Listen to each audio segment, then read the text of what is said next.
எல்லாருக்கும் வணக்கம். நம்ம அழகே அழகு சீரியலில் நம்ம அழகுமதி சுரேஷை தள்ளி விட்டோன்னே தங்கராஜுக்கு பழைய ஞாபகம் வந்துருச்சு. தங்கராஜ் திணறி போயிடுறாரு. அப்படி என்ன ஞாபகம் வந்துச்சு, இதனால் தங்கராஜ் வாழ்க்கையில் என்னென்னலாம் மாறப்போகுது தெரிஞ்சுக்கிறதுக்கு முன்னாடி இந்த வீடியோக்கு ஒரு லைக் போட்டுக்கோங்க. பார்த்தீங்கன்னா சுரேஷை கொம்பு சீவி விடுற தங்கராஜ் இப்போ நம்ம ரேவதி கிட்ட இன்னும் சுரேஷ் அவனோட வாழ்க்கையை ஆரம்பிக்கவே இல்லையாம். இதனால் இது ரொம்ப ராசியான வீடு, இங்கேயே உன் வாழ்க்கையை ஆரம்பி அப்படின்னு சுரேஷுக்கு சொல்லி அமுச்சு வச்சுருக்கேன்.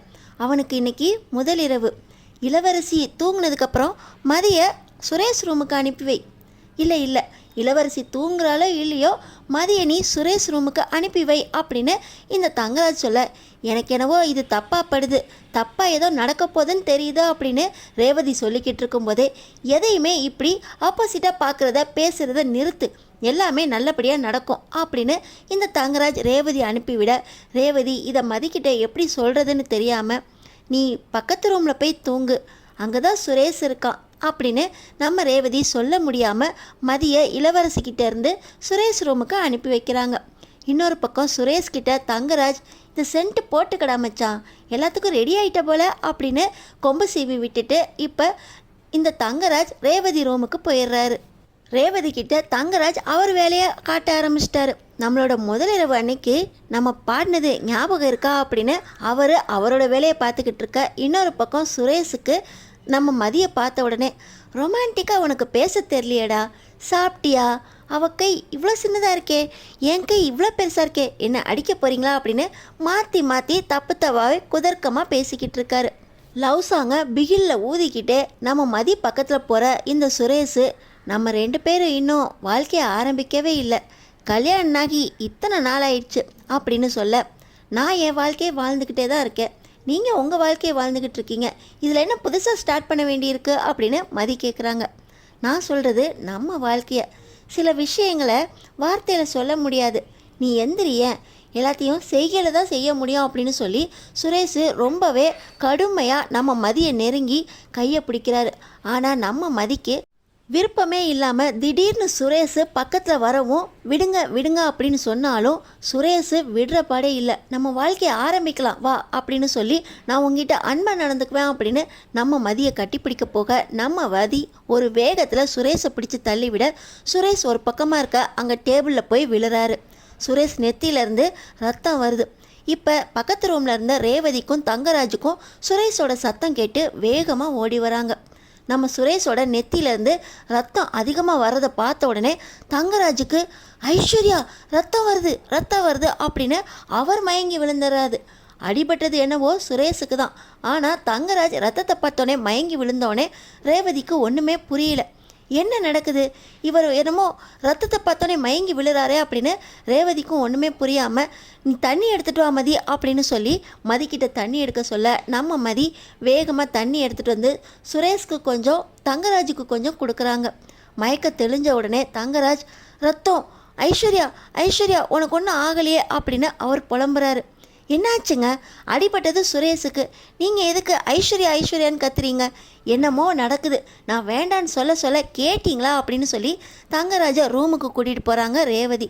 இன்னொரு பக்கம் சுரேஷ், எனக்கு அடிபட்டதில் கொஞ்சம் மயக்கமாக இருக்குது, நான் தூங்குறேன், நீ போய் ஒரு பக்கமாக தூங்க அப்படின்னு சொல்லி சுரேஷ் ஒரு மூலையில் படுக்க, இன்னொரு பக்கம் மதியை அங்கே தூங்க சொல்கிறாரு. நம்ம மதிக்கு, என்னாச்சு தங்கராஜனனுக்கு, ஏன் ரத்தத்தை பார்த்த உடனே ஐஸ்வர்யான்னு கத்துனாரு, அடிபட்டது சுரேஷுக்கு தானே, அவர் ஏன் மயக்கம் போட்டு விழுந்தார், ரத்தத்தை பார்த்து அவருக்கு பயம் வந்துச்சு, பயம் வந்தால் கூட அம்மா கத்துவாங்க அப்பான்னு கத்துவாங்க, இவர் என்ன ஐஸ்வர்யான்னு புதுசாக கத்துறாரு அப்படின்னு மதிக்கு நிறைய கேள்விகள் வருது. என்ன மதி, அடிபட்டது என்னவோ எனக்கு தான், ஆனால் நீ என்னமோ ரொம்ப அடிபட்டு வலிக்கிற மாதிரி அங்கேயும் இங்கேயும் நடந்துக்கிட்டு இருக்க, வந்து பாரு, நான் ஒன்றும் சொல்ல மாட்டேன் அப்படின்னு சுரேஷ் மதிக்கு அட்டல் போட, இப்போ நம்ம மதி ரூமில் லைட் ஆஃப் பண்ணிவிட்டு அவங்க, நீங்கள் தூங்குங்க, நான் தூங்க கொஞ்சம் லேட் ஆகும் அப்படின்னு அந்த பக்கம் இந்த பக்கமும் நடந்துக்கிட்டு இருக்காங்க. ஆனால் சுரேஷ், இவகிட்ட போய் மாமா நெருங்க சொன்னார், எல்லாம் என் தலை எழுத்து அப்படின்னு சொல்லி சுரேஷ் திரும்பிக்கிட்டு அவர் தூங்க ஆரம்பிச்சிடுறாரு. இப்போ பார்த்திங்கன்னா நம்ம மதிக்கு, இவர் அடிபட்டா அம்மானு கத்தணும் அப்பான்னு கத்தணும், ஐஸ்வர்யான்னு கத்துறாரு, ரத்தத்தை பார்த்தோன்னே மயங்கி விழுறாரு. சூசைட் பண்ண ஐஸ்வர்யா ரத்தம் வர மாதிரி எதுவும் சூசைட் பண்ணிக்கிட்டாங்களா அப்படின்னு நம்ம மதி யோசிச்சுக்கிட்டு இருக்காங்க. அவங்களுக்கு இந்த குழப்பத்தில் தூக்கமே வரல. இவர் தங்கச்சி பேர் ஐஸ்வர்யா. ஐஸ்வர்யா ஐஸ்வர்யான்னு கத்துறாங்கன்னா அவர் இறந்து போனப்போ ரத்தத்தை பார்த்து இவர் பயந்துருக்கணும் அப்படின்னு நம்ம மதி ஒரு முடிவுக்கு வராங்க. இங்கேயே இருந்தால் தூக்கம் வராது போலையே, புது இடமா இருக்கிறதுனால தூக்கம் வரமாட்டேங்குது, சரி நம்ம வெளியே போய் கொஞ்சம் காத்தாட நடப்போம் அப்படின்னு நம்ம மதி வெளியே வராங்க. வெளியே வந்ததுக்கப்புறம் ரேவதி, என்னை மன்னிச்சிரு மதி, இவர் கொடுத்த ஐடியாவில் தான் சுரேஷ் அப்படி நடந்துக்கிட்டான். சுரேஷ் உண்மையிலே ரொம்ப நல்ல பையன்தான், அவனை புரிஞ்சுக்கிற வரைக்கும் அவன் கெட்டவனாக தான் தெரிவான்.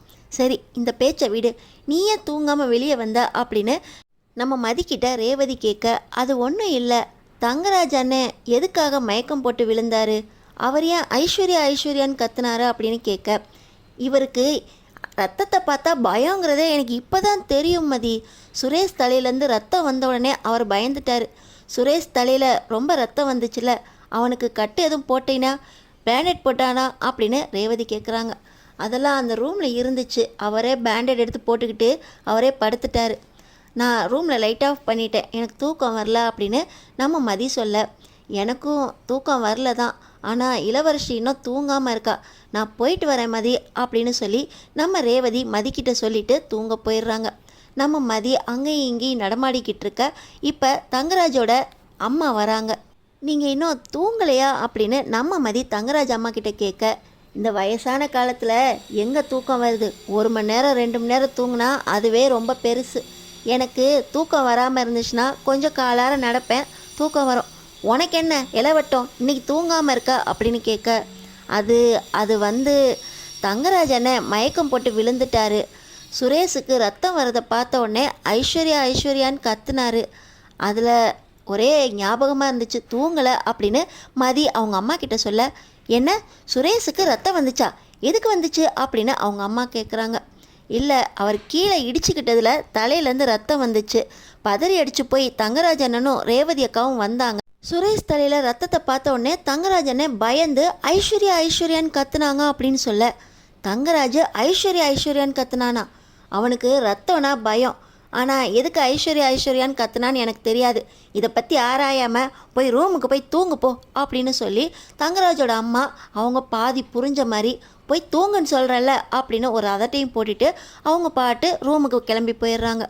நம்ம மதி, இவங்க என்ன, நம்ம இந்த விஷயத்த சொன்னோன்னே நல்லா பேசிக்கிட்டு இருந்தவங்க திடீர்னு மாறி போயிட்டாங்க, என்னமோ ரகசியம் இருக்குது போலையே, ஐஸ்வர்யா ரத்த அடிபட்டு ரொம்ப கோரமாக இறந்துருப்பாங்களோ அப்படின்னு நம்ம மதிக்கு தோணுது. இப்போ பார்த்தீங்கன்னா ரேவதியோட ரூம் பக்கம் போய்கிட்டு இருக்கும்போது தங்கராஜோட முனகல் சத்தம் கேட்குது. ஐஸ்வர்யா, தெரியாமல் பண்ணிட்டேன், மன்னிச்சிரு, உனக்கு இப்படி ஆகும்னு நான் நினச்சி கூட பார்க்கல அப்படின்னு தங்கராஜ் உளறிக்கிட்டே இருக்காரு. ரேவதி, என்னங்க தூக்கத்தில் இப்படி உளறிக்கிட்டு இருக்கீங்க, பேசாமல் தூங்குங்க அப்படின்னு சொல்லி தங்கராஜோட வாயடிச்சிட்டு அவங்களும் தூங்க, தங்கராஜும் தூங்கிறாரு. நம்ம மதிக்கு ஒரே குழப்பமாக இருக்குது, ஐஸ்வர்யா எப்படி இறந்தாங்க, தெரியாமல் பண்ணிட்டேன் அப்படின்னு இவர் ஏன் சொல்கிறாரு அப்படின்னு மறுபடியும் நம்ம மதிக்கு தூக்கமே வரல.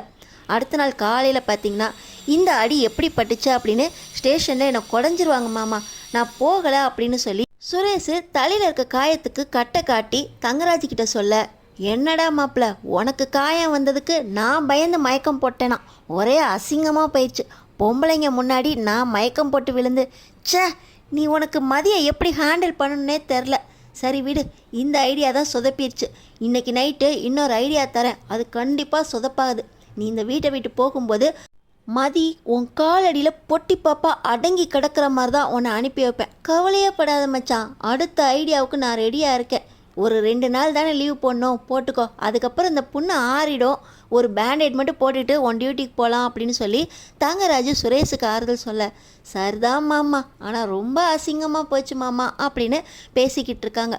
இன்னொரு பக்கம் நம்ம மதி ரேவதி கிட்ட தங்கராஜ் அண்ணனோட தங்கச்சி ஐஸ்வர்யா எப்படி இறந்தாங்க அப்படின்னு சொல்ல, அது வந்து அண்ணன் பாக்கியராஜ் கல்யாணம் பண்ணிட்டு வந்துட்டாங்க இல்லையா, மலரண்ணியை கல்யாணம் பண்ணது நம்ம ஐஸ்வர்யாவுக்கு பிடிக்கலையாம், அவங்க பாக்கியராஜை ரொம்ப விரும்பினாங்களாம், கல்யாணம் நின்று போன ஏக்கத்தில் அவங்க சூசைட் பண்ணிக்கிட்டதா என் வீட்டுக்கார் சொன்னார் அப்படின்னு ரேவதி சொல்கிறாங்க. இந்த விஷயம்லாம் எனக்கு ஏற்கனவே தெரியுமே, ஆனால் எந்த மாதிரி சூசைட் பண்ணிக்கிட்டாங்க அப்படின்னு நம்ம மதி கேட்குறாங்க. சூசைட் பண்ணுறப்போ தூக்கில் தொங்குனதா எனக்கு ஒரு நியூஸ் வந்துச்சு, கல்யாணம் அப்போல்லாம் எனக்கு ஆகலை, அதனால் எனக்கு முழுசாக தெரியாது, கண்டிப்பாக தூக்கில் தான் தொங்குனதா சொன்ன மாதிரி ஒரு ஞாபகம் அப்படின்னு ரேவதி சொல்லிக்கிட்டு இருக்க. தூக்கில் தொங்குனாங்களா? அப்புறம் ஏன் ரத்தத்தை பார்த்த உடனே ஐஸ்வர்யா ஐஸ்வர்யான்னு கத்துனாங்க அப்படின்னு நம்ம மதி யோசிச்சுக்கிட்டு இருக்கும்போது அவருக்கு ரத்தத்தை பார்த்தா பயம். அதனால தான் ரத்தத்தை பார்த்த உடனே ஐஸ்வர்யா ஞாபகம் வந்துருச்சோ என்னவோ அப்படின்னு சொல்லி ரேவதி டிஃபன் கட்டிக்கிட்டு நான் போய் தரணியை ஸ்கூலுக்கு கிளப்பி விட்டு வரேன் அப்படின்னு டிஃபன் பாக்ஸ் எடுத்துகிட்டு போயிடுறாங்க. நம்ம மதிக்கு ஒரே குழப்பம். ஐஸ்வர்யா ஐஸ்வர்யான்னு புலம்புறதுல ஏதோ ஒரு ரகசியம் இருக்குது. இந்த ரகசியத்தை எப்படி கண்டுபிடிக்கிறது அப்படின்னு நம்ம மதி அங்கேயும் இங்கேயும் நடமாடிக்கிட்டு இருக்கும்போது ஒரு குடோன் ஒன்று கண்ணில் படுது. நம்ம மதி என்ன பண்ணுறாங்க, நேராக அந்த ரூம்குள்ளே போகிறாங்க. யாருமே பார்க்கல அப்படின்னு சொல்லி கன்ஃபார்ம் பண்ணிக்கிட்டு அந்த ரூம்குள்ளே போய் ஒரு பீரோவை பார்க்குறாங்க. அந்த பீரோவை ஃபுல்லாக செக் பண்ணும்போது அதில் ஐஸ்வர்யா யூஸ் பண்ண எல்லா பொருளும், அவங்க யூஸ் பண்ண ஃபோனு, ட்ரெஸ்ஸு அப்படின்னு எல்லாமே இருக்குது. அதில் டைரியும் இருக்குது, ஐஸ்வர்யாவோட போஸ்ட்மார்ட்டம் ரிப்போர்ட்டும் இருக்குது. இது என்ன, போஸ்ட்மார்ட்டம் ரிப்போர்ட்டை இப்படி குப்பை மாதிரி போட்டு வச்சுருக்காங்க? அவ்வளோ ஆசை தங்கச்சின்னு சொன்னாங்க, இப்படி குடோனில் ஒரு பொருள் எல்லாத்தையும் போட்டு அடைச்சி வச்சு திறக்கவே முடியாத மாதிரி மூடி வச்சுருக்காங்க அப்படின்னு நம்ம மதிக்கு ஒரே சந்தேகம். அந்த டைரியையும் போஸ்ட்மார்ட்டம் ரிப்போர்ட்டையும் எடுத்துக்கிட்டு ஒன்றுமே தெரியாத மாதிரி நம்ம மதி அவங்க ரூமுக்கு வர சுரேஷ் என்ன இந்த ரூமை விட்டு வெளியே வரதா ஐடியாவே இல்லையா அப்படின்னு கேட்க, எனக்கு வர தெரியும், நான் நேரத்துக்கு வந்து சாப்பிட்டுக்குவேன், நீங்கள் உங்கள் வேலையை பாருங்க அப்படின்னு சொல்லி நம்ம மதி சுரேஷ்க்கு சொல்ல, நீ எல்லாம் அடங்கவே மாட்டியாடி அப்படின்னு நம்ம மதிக்கிட்ட சுரேஷை சத்தம் போட்டுட்டு அவர் வெளியே போயிடுறார். நான் மாமா கூட வெளியே போகிறேன், அது வரைக்கும் நீ எங்கேயும் போகாமல் இங்கே இரு, போலீஸ் ஸ்டேஷனுக்கு போகிறேன்னு சொல்லி அடுத்த கதையெல்லாம் ஆரம்பிக்காத அப்படின்னு ஆர்டரும் போட்டு போகிறாரு. நம்ம மதிக்கு சுரேஷ் எப்படா கிளம்புவான் அப்படின்னு பார்த்துட்டு அந்த டைரியையும் போஸ்ட்மார்ட்டம் ரிப்போர்ட்டையும் எடுக்கிறாங்க. போஸ்ட்மார்ட்டம் ரிப்போர்ட்டில் பார்த்தீங்கன்னா ஐஸ்வர்யா இறந்தது தலையில் இருக்க காயத்தினால தான் அப்படின்னு எழுதியிருக்கு. ஆனால் ரேவதி அக்கா என்ன சொன்னாங்க, சூசைட் பண்ணுறது தூக்கில் தொங்கி தான் இறந்ததா சொன்னாங்க. போஸ்ட்மார்ட்டம் ரிப்போர்ட்டில் தலையில் அடிபட்டு இறந்துருக்காங்கன்னு இருக்குது. ஆனால் கழுத்துலையும் தூக்கில் தொங்குனதுக்கான தடம் இருந்துச்சு அப்படின்னும் போட்டிருக்கு. இது என்ன ரெண்டு விதமாக போட்டிருக்கு, உயிர் போனது எதனால் அப்படின்னு நம்ம மதி ஃபுல்லாக டீட்டெயிலாக அந்த போஸ்ட்மார்ட்டம் ரிப்போர்ட்டை படித்து பார்த்தா அதில் பார்த்திங்கன்னா தலையில் அடிபட்டு ரத்தம் அதிகமாக போனதுனால தான் உயிர் போயிருக்கு அப்படின்னு போட்டிருக்கு. இதை பார்த்தோன்னே நம்ம அழகுமதிக்கு முன்னுக்கு பின் முரணாக இருக்குது. தூக்கு போட்டு இறந்தால் கழுத்து எலும்பு உடஞ்சி தான் அவங்க சாவாங்க. ஆனால் இவங்க இறப்புக்கு காரணம் தலையில் இருக்க அந்த காயம் அப்படின்னு இருக்குது. ஆனால் இவங்க சர்டிஃபிகேட்டில் சூசைட் பண்ணியிருக்காங்க, கழுத்தில் இருக்க காயம் அப்படின்னு சொல்லி கேஸை முடிச்சிருக்காங்க. இதில் ரொம்பவே வில்லங்கம் இருக்கே அப்படின்னு சொல்லி அந்த டைரியை படிக்கிறாங்க. அந்த டைரியில் பார்த்திங்கன்னா ஐஸ்வர்யா அவங்களோட ஃபுல் வாழ்க்கையையும் ரொம்பவே ரசித்து எழுதிக்கிட்டு இருக்க. கடைசியில் நான் ராஜேஷுங்கிற பையனை காதல் பண்ணிக்கிட்டு இருக்கேன், இந்த விஷயம் வீட்டுக்கு தெரியாது, எப்படி சொல்ல போகிறேன்னு தெரியல அப்படிங்கிற அளவுக்கு கடைசியில் முடிஞ்சிருக்கு. அப்போ இவங்க காதல் விஷயம் வீட்டுக்கு தெரிஞ்சு அதனால் எதுவும் தங்கராஜ் அண்ணன் அடிச்சிருப்பாரோ அப்படிங்கிற அளவுக்கு நம்ம அழகுமதி யோசிக்கிறாங்க. இன்னொரு பக்கம் பார்த்திங்கன்னா தங்கராஜோட அம்மாவுக்கு மனசுக்குள்ளே ஒரு குடைச்சல். இவன் நைட்டு என்னென்னமோ கேள்வி கேட்டாலே, தங்கராஜ் எதுக்கு ரத்தத்தை பார்த்து மயக்கம் போட்டு விழுந்தான்லாம் கேட்டா. இதில் ஏதோ பிரச்சனை இருக்குது, நம்ம நேரடியாக போய் இந்த அழகுமதிக்கிட்டே விசாரிப்போம். போலீஸ் ஸ்டேஷன் வரைக்கும் போகிறவ ரொம்ப கொடைய ஆரம்பித்தானா நம்மளுக்கு தான் பிரச்சனை. இவளை முதல்ல அவள் வீட்டுக்கே அனுப்பி வைக்கணும் அப்படின்னு நேராக தங்கராஜோட அம்மா நம்ம அழகுமதிக்கிட்ட வராங்க. இப்போ அழகுமதிக்கிட்ட நம்ம ஐஸ்வர்யாவோட டைரியும் அவங்களோட போஸ்ட்மார்ட்டம் ரிப்போர்ட்டும் இருக்குது. தங்கராஜோட அம்மா ரூமுக்குள்ளே வந்த உடனே, என்னடி நான் வந்தோடனே எதையோ மறைக்கிற அப்படின்னு எட்டி பார்க்குறாங்க. அது ஒன்றும் இல்லை பெரியம்மா, நான் அந்த ரூமுக்கு போனேன், அந்த ரூமில் ஐஸ்வர்யா ஃபோட்டோ இருந்துச்சு, அதை பார்த்துட்டு சரி பார்க்கலாமேன்னு அதை கழட்டிட்டு வந்துட்டேன் அப்படின்னு நம்ம மதி சொல்கிறாங்க. நீ எதுக்கு அந்த ரூமுக்கெல்லாம் போன, வேறு என்னெல்லாம் பண்ண, அந்த ரூமை நாங்கள் மூடிலாம் வச்சுருந்தோம், ஒரு வீட்டுக்கு வந்தால் எதையும் உருட்டக்கூடாதுன்னு உனக்கு தெரியாதா அப்படின்னு ரொம்ப கோவத்தில் கத்த. ஃபோட்டோவை தானே எடுத்தேன்னு சொன்னேன், அதுக்கு எதுக்கு இவ்வளோ சத்தம் போடுறீங்க, வந்த நாளே என் பையனை மயக்கம் போட்டு விழ வச்சிட்ட, உன் புருஷனை அடித்து போட்டுட்ட, இன்னும் அந்த வீட்டில் நீ என்னென்ன பண்ண போறியோ, நீ இனிமேல் இந்த வீட்டில் இருக்க வேண்டாம், கிளம்பு அப்படின்னு சொல்லி தங்கராஜோட அம்மா கிளம்ப சொல்கிறாங்க. இல்லை, அவரும் தங்கராஜ் அண்ணனும் வெளியே போயிருக்காங்க, அவங்க வந்ததுக்கப்புறம் எல்லாம் பேசிட்டு கிளம்புறேனே அப்படின்னு நம்ம மதி சொல்ல, இல்லை அவங்க வந்தோடனே நானே உன் வீட்டுக்கு அனுப்பி வைக்கிறேன், நீ இப்போ கிளம்பு அப்படின்னு சொல்லி தங்கராஜோட அம்மா பேக்கையும் எடுத்து கொடுத்து நம்ம மதியை விரட்ட. இப்போ ரேவதி வந்துடுறாங்க. என்னாச்சு அத்தை, எதுக்கு மதிக்கிட்ட சத்தம் போட்டுக்கிட்டு இருக்கீங்க அப்படின்னு சொல்ல, இல்லை இவன் இந்த வீட்டில் இருந்ததெல்லாம் போதும், இந்த வீட்டில் இவ ரொம்ப ஆராய ஆரம்பிச்சிட்டா, யார் யாரை வீட்டுக்குள்ளே விடணும் விடக்கூடாதுன்னு தங்கராஜுக்கு தெரியவே இல்லை.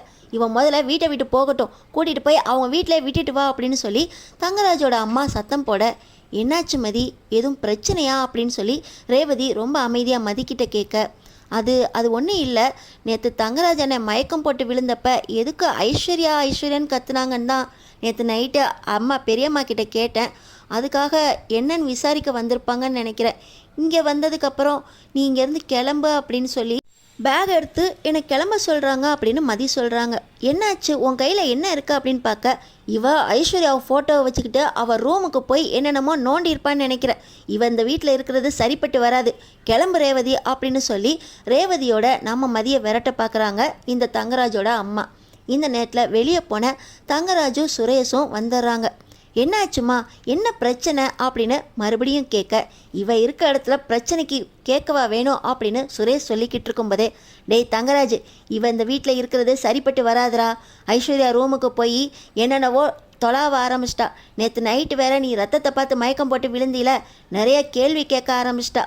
இந்த வீட்டில் இருக்க வேண்டாம் அப்படின்னு சொல்லி தங்கராஜோட அம்மா சொல்ல, என்னம்மா சொல்கிறீங்க, என்னன்னா அவங்கள்ட்ட கேட்டா அப்படின்னு கேட்க, ஐஸ்வர்யா நேற்று நீ ரத்தத்தை பார்த்து கத்துனியாமே, நீ மயக்கம் போட்டு விழுந்துட்டியாமே, அதெல்லாம் எதுக்கு அப்படின்னு ரொம்ப தொலாவுறா. ரேவதிக்கிட்டலாம் போய் என்னென்னவோ கேட்டிருக்கா. இந்த வீட்டுக்கு இருந்தால் அப்புறம் நமக்கு தான் பிரச்சனை, வீட்டில் இருந்தாலே பிரச்சனை, முதல்ல விரட்டுறா அப்படின்னு சொல்லி தங்கராஜோட அம்மா விரட்ட தங்கராஜுக்கும் மனசுக்குள்ளே குத்த ஆரம்பிச்சிருது. இந்த வீட்டில் இருந்தால் கண்டிப்பாக ஐஸ்வர்யாவை பற்றி டிடெக்டிவ் வேலையாக ஆரம்பிச்சிருவா. ஏற்கனவே பெரிய லெக்சரரு, இப்போ டிடெக்டிவ் வேலையாக ஆரம்பித்தா நமக்கு தான் டேஞ்சர்.